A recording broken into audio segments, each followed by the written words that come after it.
Hey, what's up everyone? Ashley here. Welcome to Ashley Talks Movies. So there's this new mind-bending movie out in theaters and it's also available on HBO Max. It's called Reminiscence and it's written and directed by Lisa Joy, who many of you may know from her work on the HBO series Westworld. It's one of my favorites.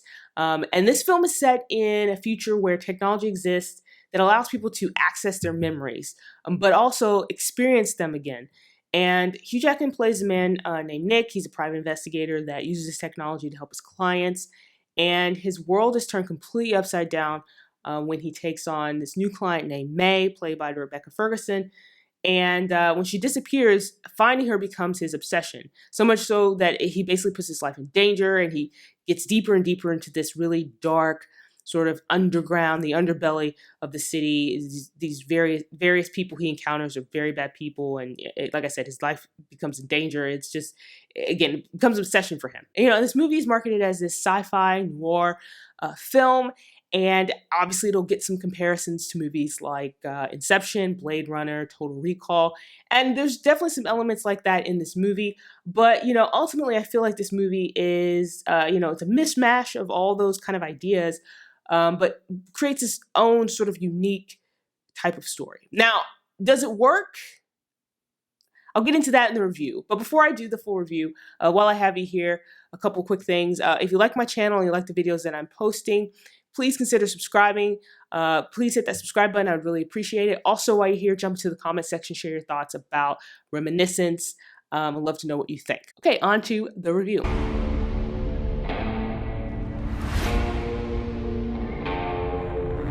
So as I said before, Reminiscence is being marketed as this sci-fi noir film, and that's definitely right up my alley. I love sci-fi films, and I love film noir. I love that style.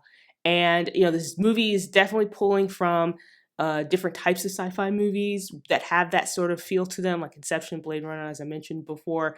And I think it does a good enough job that it pulls inspiration from those films, but also creates its own unique kind of story.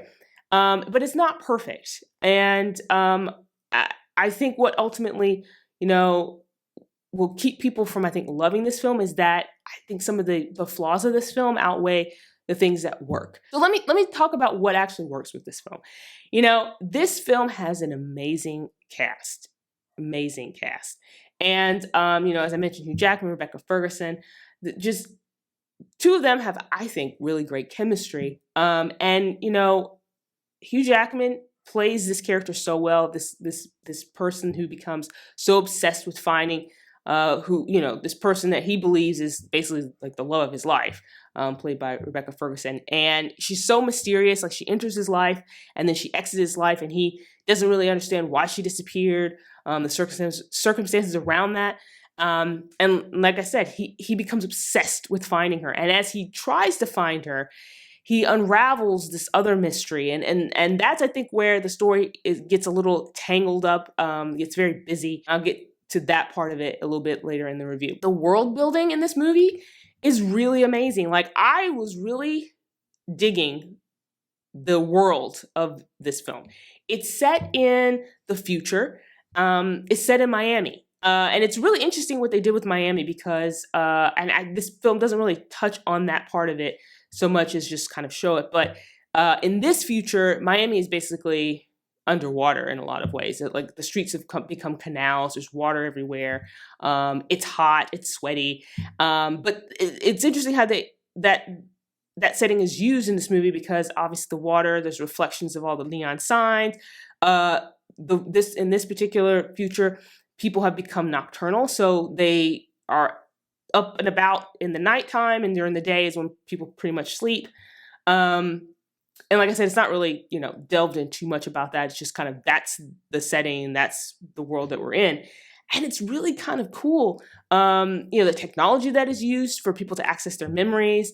It's not just about, okay, let's, relive this memory in your mind, but also like it gives people the sense that they are living it again, that they can feel and hear and touch and all that kind of stuff.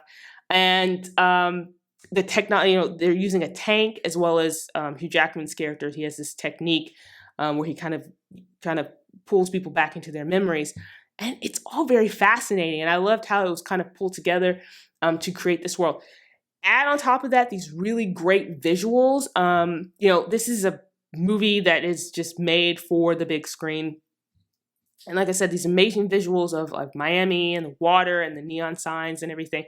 And all the settings, like the buildings and the landscapes, the colors, it's just really, really stylish. It looks great. And the premise is great, I think. Very interesting premise with a lot of interesting ideas. However, I don't feel like all those ideas came together, and I don't think the execution of all those ideas worked for me. As I said before, this movie is very busy. There's a lot of ideas going on in this movie. It's more than just, you know, Hugh Jackman's character meets this woman and then she mysteriously disappears, and now he spends, you know, the 2 hours like looking for her. And there's all these kind of strings that are like, you know, that kind of spin out from this main story. And like I said, not all of it fully connects. And there's a lot of different characters, a lot of names that are thrown out.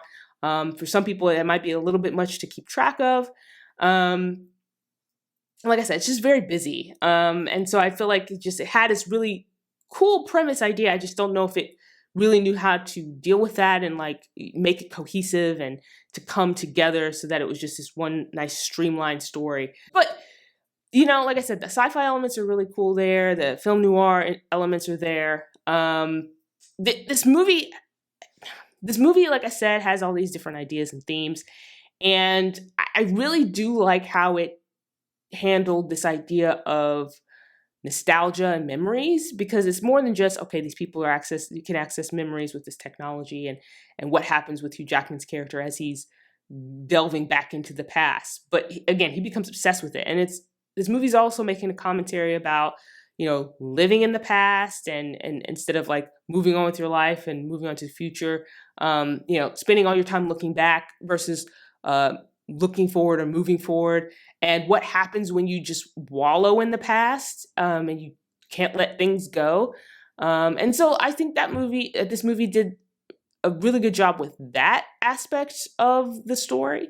But like I said, some of the other stuff, there was a lot of ideas thrown out.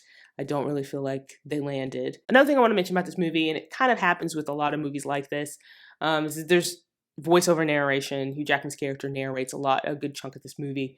And I'm not a huge fan of that, just because I feel like sometimes filmmakers rely too heavily on the narration to explain everything versus showing what needs to be in the movie to help people understand it. And so I felt like that was the case here with this movie. There's just so many parts of this movie where Hugh Jackman's character is telling you what you should think, or telling you what these characters think, or telling you what you see, and telling you, constantly explaining things. And it just becomes a lot of exposition where I would have preferred like to have seen it on screen or show me in a different way. But that's what it is. Yeah, so Reminiscence. Like I said, you know, it's this really interesting premise and, you know, really cool world that was built here with this film, and the cast is great. Like I said, some really interesting elements. Unfortunately, I just don't feel like it all came together the way it needed to make this movie great. So those are my thoughts on Reminiscence. Like I said, it's out in theaters right now, but it's also available on HBO Max. If you've had a chance to watch the film and you want to share your thoughts with me, you can do so in the comment section below. I'd love to know your thoughts.